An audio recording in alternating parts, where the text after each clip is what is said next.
Hello friends, good morning. তোমরা সবাই কেমন আছো? আশা করি সবাই খুব ভালো আছো। আমি মোটামুটি আছি, ওষুধ খাচ্ছি। তো প্রথমে তো বলি শুভ নববর্ষ। যারা বড়রা আছো সবাইকে প্রণাম, যারা ছোটরা আছো আমার বুক ভরা ভালোবাসা নিও। কিছু কথা বলবো তোমাদের। কথা হলো, আমি ওষুধটা কিনেছি, মানে সব ওষুধ হয়নি, কিছু ওষুধ হয়েছে। রুনু সাউ যে বোনটা আমাকে টাকা পাঠিয়েছিল, বোন না দিদিভাই টাকা পাঠিয়েছিল, ওই যে দিদিভাই টাকা পাঠিয়েছে, রুনু সাহু দিদিভাই, তোমাকে বলছি আমি তোমার টাকাটা দিয়ে ওষুধ কিনেছি আর ওষুধটা খাচ্ছি।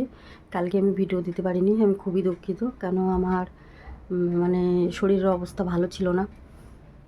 শরীরের অবস্থা ভালো ছিল না বলতে আমার গলার অবস্থা ভালো ছিল না। এখনও গলা ঠিক হয়নি পুরোপুরি, মানে গলার যে আওয়াজটা বেরোচ্ছিল না কালকে একদম।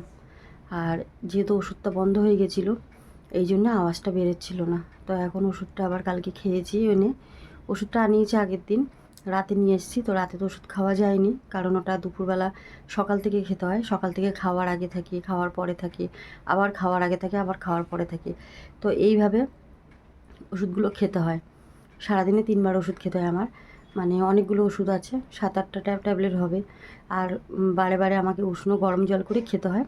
তো মেয়ের ফ্লাক্সের মধ্যে জল গরম করে রেখে দেয়, কেন বারবার তো গরম করা সম্ভব না, কারণ গ্যাসও শেষ হয়ে গেলে আমি কোথার থেকে কিনবো বলো, তোমরা তো সবই জানো। তার জন্যে। আর প্রথমে তো বলি শুভ নববর্ষ, ঠিকই তোমাদেরকে সবাই হয়তো নতুন নতুন ভিডিও দিচ্ছে, কিন্তু বন্ধুরা আমি নতুন কোনো ভিডিও দিতে পারছি না, কারণ আমি তো এখনও সুস্থ হইনি।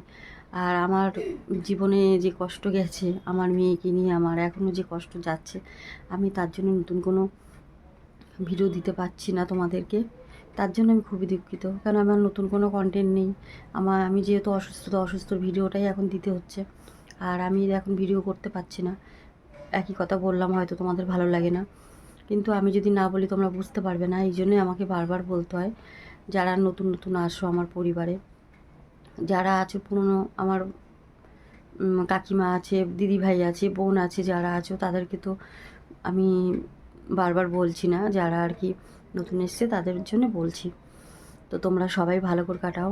আর পয়লা বৈশাখ বছরের প্রথম দিন কালকে ছিল, কিন্তু আমাদের জীবন তো সেরকম না, আমার আর আমার মেয়ের জীবন। এই জন্য আমাদের জীবনে পয়লা বৈশাখ বলে নতুন নতুন বছরের বলে আমাদের জীবনে কিছু নেই।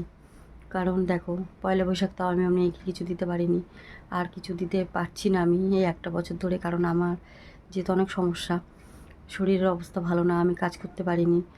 5 মাস ধরে বিছানায় পড়ে আছি, কাজটা কী করে করব বলো? তোমাদের তোমরা আমাকে দিচ্ছ, তোমাদের ভালোবাসায় তোমরা আমাকে সাপোর্ট করছো, তোমরা যেটুকু আমাকে আর্থিক সাহায্য করছো, আমি ওটা দিয়ে ওষুধ কিনে খাচ্ছি। কিন্তু ঘরে খাবারটাও তো খেতে হবে বলো, খাবারটাও কিনতে হবে। খাবারটা যে খাবো সেই খাবারটা কোথায় পাবো? ওষুধটা খেলে তো হবে না, ওষুধের সাথে খাবারও খেতে হবে। আর যেহেতু কড়া ওষুধগুলো আমি খাই, তো এই ওষুধের সাথে আমার অনেক খাওয়ার কথা বলেছে ডাক্তার, কিন্তু আমি তো খেতে পাচ্ছি না। আর যেটুকু লিকুইড করে খাচ্ছি, যেমন গলা দিয়ে নামে না, লিকুইড যদি খাই একটু গলা দিয়ে আস্তে আস্তে করে ঢোক গিলতে পারি আমি, কিন্তু সেইটুকু খাবার খেতে গেলেও তো কিনে খেতে হবে। আর কিনতে যেহেতু আমি পারছি না, এই জন্য খেতেও পারছি না। জানি না আমার জীবনটা, আর আমি ছাড়া তো আমার মেয়ের পৃথিবীতে কেউ নেই, তোমরা সেটা জানো।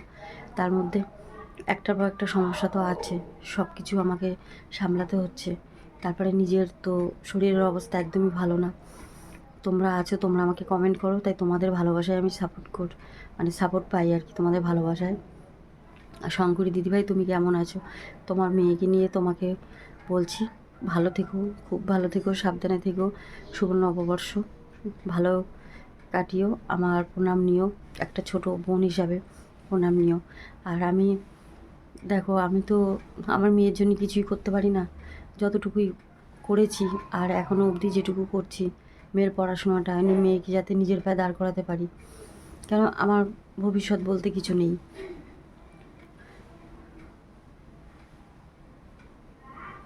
কী করব বলো? সেইটুকু আমি এখন আর তোমাদের কষ্ট হয়, চেষ্টা করি টেনশন কম করতে, কষ্টটা যাতে কান্নাকাটি কম করি, আমার কষ্ট হয়। মেয়েরও মন ভালো থাকে না। আমি যদি সবসময় কান্নাকাটি করি, মা যদি সবসময় অসুস্থ হয়ে পড়ে থাকে, তাহলে একটা মেয়ের কীরকম লাগে বলো। যেহেতু মেয়ের জীবনে আমি ছাড়া আর কেউ নেই, সেই জন্যে। আর ওষুধটা একদিন খেয়ে একটু ফোলা কমেছে, সেটা তোমরা হয়তো বুঝতে পারবে আমাকে দেখে। ওষুধটা বন্ধ দিলেই ফুলে যাচ্ছে আর কথা বলতে অসুবিধা হচ্ছে। মানে কথা বলতে অসুবিধা মানে কি, একদমই অসুবিধা হচ্ছে, মানে কথাই বলতে পারছি না, গলার অবস্থা এতটা খারাপ হয়ে যাচ্ছে। আর দুর্বলটা যেহেতু আছে, তো কথা বলতে বলতে আটকে যায়, কথা বলতে পারি না। তবু আমি চেষ্টা করি তোমাদের সাথে যাতে একটু পরিষ্কার কথা বলি, একটু জোরে বলতে পারি, যাতে তোমরা বুঝতে পারো। কেন আস্তে যদি কথাটা বলি তাহলে তোমরা বুঝতে পারো না, তো এটা তো আছে। কিন্তু একদমই যখন আমি কথা বলতে পারি না, তখন আমি ভিডিওটা দিতে পারি না বন্ধুরা। তার জন্য আমি তোমাদের কাছে ক্ষমা চাই যে আমি ভিডিও দিতে পারলাম না। কালকে যে একটা বছরের প্রথম দিন পয়লা বৈশাখ, কিন্তু আমাদের যে কত কষ্টের মধ্যে কেটেছে সেটা একমাত্র আমি আর আমার মেয়েই জানি। আর আমার যেহেতু গলা এরকম, মেয়েটাও কালকে সারাদিন কিছু খেতে পারিনি। মেয়েটাকে বললাম একটু ডাল সিদ্ধ ভাত খেয়ে নে, তো মেয়ে পারিনি। আর আমার মা তো এখন আসতে পারে না, কারণ আমার মা আসতে পারে না, আমার শ্বশুরবাড়ির লোক ঢুকতে দিতে চায় না বাড়িতে, তো কেউ আসতে পারে না, এই সমস্যা তো আছে। তো এই জন্যেই আমি মাকে বলেছি আর কি, যে আসতে হবে না। আর মার পাও ভেঙে গেছে, পায়ে ব্যথা আগের থেকে কমেছে, পা ভালো আছে, আগের থেকে অনেক কমেছে বললো ব্যথা। ফোন করে মাঝে মাঝে, কিন্তু একটা কথা কি বলো তো বন্ধুরা, আমার নিজের বলতে কেউ নেই, এটা আমি ভালো করেই জানি, আগেও জেনেছি আর এখনও জানছি এতগুলো বছর। নিজের বলতে কেউ নেই। এখন আমি সোশ্যাল মিডিয়ায় এসেছি, তাই তোমরা আমার সাথে আছো, তোমরাই আমার পরিবার, তোমরাই আমার সব কিছু। আমি তোমাদেরকেই সব মানি, বলি তো, আমার সন্তোষীমার পরে যদি কেউ থাকে তোমরা আছো। তোমরা আমাকে যে এইভাবে সাপোর্ট করছো, কিন্তু আমার ভিউটা একদম কমে গেছে, ভিউজটা আসে না। তাই বলি বন্ধুরা বারবার, তোমরা যদি একটু ভিডিওগুলো শেয়ার করো তাহলে আমার একটু ভালো হয়, একটু নতুন নতুন পরিবারে কেউ আসবে যদি শেয়ার করো। আর আমার যদি ডলারটা উঠে যেত তো আমার আর একটু ভালো হতো, কেন আমি এখনও ফার্স্ট পেমেন্ট কিন্তু পাইনি, কারণ আমার ডলার একদমই ওঠে না। ভিউজ যদি কম থাকে তাহলে ডলার কিভাবে উঠবে বলো। হ্যাঁ, ওখান থেকে যদি কিছু পেতাম হয়তো আমি ঘরে খাবার টাবার কিনতে পারতাম। তোমরা যা দাও, যেটা আর কি আমাকে আর্থিক সাহায্য করো, সেটা দিয়ে আমার ওষুধ কিনতেই চলে যায়, তো খাবার আর কিছু কিনতে পারি না। আর একটা সংসারে যদি 5 মাস যে আমি যে কাজ করতাম, আমার সংসারটা চালাতাম, আমি যদি অসুস্থ হয়ে পড়ে থাকি তাহলে আমার সংসারটা কী করে চলবে। সংসারটা একদমই মানে অন্ধকার, আমি যেদিকে দেখাচ্ছি সেদিকেই অন্ধকার দেখছি, কোনো কিছু আলো দেখতে পাচ্ছি না যে আমি একটু সুস্থ হয়ে আগের মতন কাজে বেরোবো। আমি যদি আমার হাত পাটা যদি মানে এই যে হাতগুলো এইভাবে কাঁপে, যদি না কাঁপতো, ঘরে বসেও যদি সেলাই করতে পারতাম, সেটাও পারবো না, কারণ আমার বাড়িতে আমার সেই শক্তি নেই যে আমি বেশিক্ষণ বসে থাকলে ঘাড়ে যন্ত্রণা, গালে যন্ত্রণা, গলায় ব্যথা, তো আমি পারি না। এই জন্যে, নাহলে আমি ঘরে বসে তো সেলাই করতেই পারতাম। আর তাছাড়া আমাকে যে মালিক কাজ দিত, সেই মালিক তো আমাকে বাড়িতে এসে দিয়ে যাবে না, কারণ আমার বাড়িতে আসতে পারে না কেউ, তো আমাকে গিয়েই নিয়ে আসতে হবে। আর আমি এখন এখান থেকে সামান্য 5 মিনিট আমি হাঁটতে পারি না, তাহলে আমি কিভাবে যাব। আমার বাড়ির থেকে দুর্গানগরে যেতে হয় আমাকে, মানে মাল আনতে যেতে হলে, তো আমি যেতে পারবো না এতটা রাস্তা। আমি এখন জার্নি একদমই করতে পারছি না বন্ধুরা, জানি না আমি নিজের পায়ে কবে শক্ত হয়ে দাঁড়াবো আর কবে আমি একটু সুস্থ হব। শুধু একমাত্র সন্তোষীমা আছে, তোমরা প্রার্থনা করছো, তোমরা প্রার্থনা করো আমার জন্য, আমি যেন তাড়াতাড়ি সুস্থ হয়ে যেতে পারি, এটাই তোমাদের কাছে অনুরোধ করছি, একটা ঘরের মেয়ে হিসাবে, একটা বোন হিসাবে, একটা দিদিভাই হিসাবে। আর আমি চোখের জল চেষ্টা করি জানো তো ধরে রাখার, কিন্তু তবুও বন্ধুরা, আমি যে জীবনে যে এত কষ্ট করেছি সেটা আমার থেকে কেউ ভালো জানে না, আর এখনও আমি কষ্ট করে যাচ্ছি। মেয়েটার সামনে এক্সাম এসে গেল, কিন্তু মেয়েটা পড়তে পারে না। মা যদি অসুস্থ হয়ে পড়ে থাকে, সব সময় যন্ত্রণায় ছটফট করে, মেয়ে কি পড়তে পারে বলো।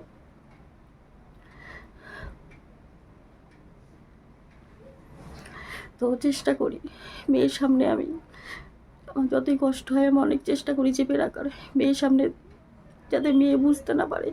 যখন অতিরিক্ত কষ্ট হয় তখন আর ধরে রাখতে পারি না নিজেকে, তখন মেয়ে বুঝতে পেরে যায় যে মার খুব কষ্ট হচ্ছে।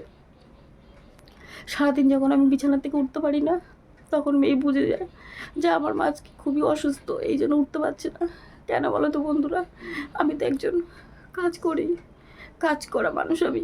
তো আমি যদি এরকম বিছনায় পড়ে থাকি, আমার নিজেরও ভালো লাগে না। সবসময় কাজ করতাম।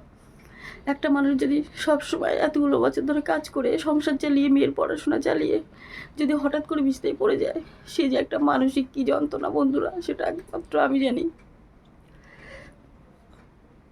হাত পা কাঁপছে যে আমি তোমাদের সাথে কথা বলছি, ফোনটা ধরে রেখেছি। তোমরা হয়তো বুঝতেই পারছো ফোনটা কাঁপছে, কারণ আমি হাতে ফোনটা ধরেছি। সবসময় তো বালিশের উপরে রেখে কথা বলা যায় না। আর আমার একটা স্ট্যান্ডও আমি কিনতে পারি না, কেন স্ট্যান্ডটা ভেঙে যাওয়ার পর থেকে একটা স্ট্যান্ড কিনতে পারি না। ভাবি যে টাকা দিয়ে স্ট্যান্ড কিনবো, ওই টাকাটা দিয়ে ঘরে একটু খাবার আনলে মেয়েটা খেতে পারবে। মেয়েটার এক্সাম, এমনি মেয়েটাকে কিছু ভালো খেতে দিতে পারছি না, তার মধ্যে যদি একটু ডাল ভাতও দিতে না পারি, একটা মায়ের যে কী যন্ত্রণা সেটা একটা মাই বলতে পারে। কথা বলতে বলতে এই যে কথা বলতে বলতে এই যে গলা আটকায় আর কথা আটকে যায়, কথা বলতে পারি না। আমার কথা বলতে বলতে তোমরা ভিডিও তো বুঝতেই পারো যে গলার ভয়েস আস্তে আস্তে পাল্টে যায়। তবু চেষ্টা করি যে তোমাদের সাথে একটু কথা বললে আমার মনটা ভালো লাগে, একটু শক্তি পাই, মনে জোর পাই। যখন একদমই বিছনায় পড়ে থাকি না, শুধু শুয়ে দুটো চোখ দিয়ে জল পড়ে যায়। আমার মেয়ে এসে চোখের জল মোছে, বলে মা কেঁদো না, একদিন দেখবে ঠিক হয়ে যাবে, সব ঠিক হয়ে যাবে। আমি জানি আমার মেয়ে আমাকে সান্ত্বনা দিচ্ছে। মেয়ের এক্সাম শেষ না হলে মেয়েটাও একটা টিউশনি কিছু করতে পারছে না। তো মেয়ের আর আমি এখন বলতো এমনিতে মেয়েটাকে কিছু কিনে দিতে পারি না, খেতে দিতে পারি না ঠিক মতন।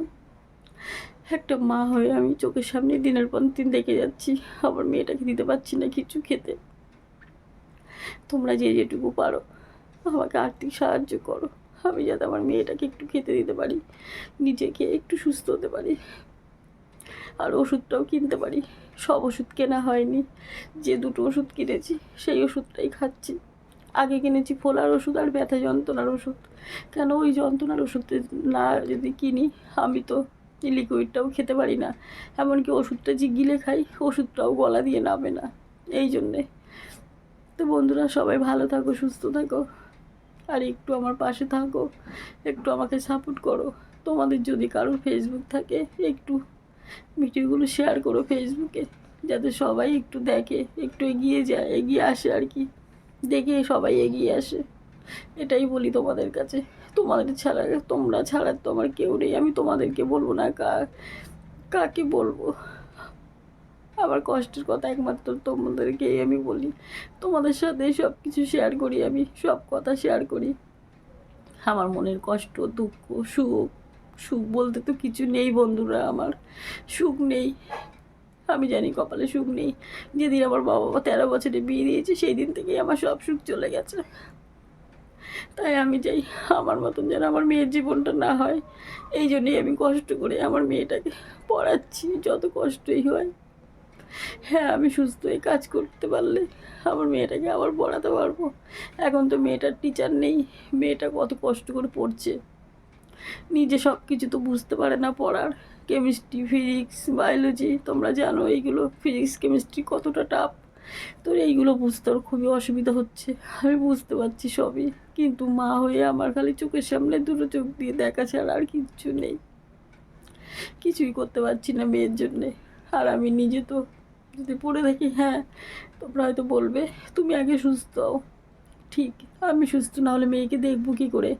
কিন্তু তার জন্য তো আমাকে কিছু খেতে হবে, ওষুধ খেতে হবে, খাবার খেতে হবে, মেয়েটাকেও তো খাইয়ে বাঁচিয়ে রাখতে হবে বলো। সেটাই যদি না পারি, তাহলে আমার মতন মার বেঁচে থাকার থেকে মরে যাওয়াই ভালো। আর আমি যখন মেয়ে বলে না মা তুমি যেদিন মরে যাবে আমিও সেদিন মরে যাব, এই কষ্টটা শুনলে না বন্ধুরা, তখন আমি আর মেয়ের সামনে কষ্ট হলেও কিছু বলি না। একটা মেয়ে যদি মাকে এরকম বলে কষ্ট হয়, আমার জন্য তো মেয়ের কষ্ট হয়। মেয়ের কষ্ট হলে আমাকে এরকম এসে বলে যে মা তোমার জন্যে আমি বেঁচে আছি, তুমি না থাকলে আমার কি হবে, আমার তো কেউ নেই। তখন না বন্ধুরা আমি নিজের কষ্ট নিজে বুকে চেপে রাখি। আর যখন ভিডিও করি আমি এই ঘরে ভিডিও করছি, এই দেখো মেয়ে এখানে নেই, মেয়ে পড়ছে। এখন বাজে 11টা বাজতে যায়, আমি রাতে ভিডিও করতে পারিনি, তাই এখন ভিডিওটা করলাম। যাক, সবাই ভালো থেকো, সুস্থ থেকো, সাবধানে থেকো। আর আমার অনেক অনেক ভালোবাসা তোমাদের জন্যে, অনেক অনেক ভালোবাসা নিও, বড়রা আমার প্রণাম নিও।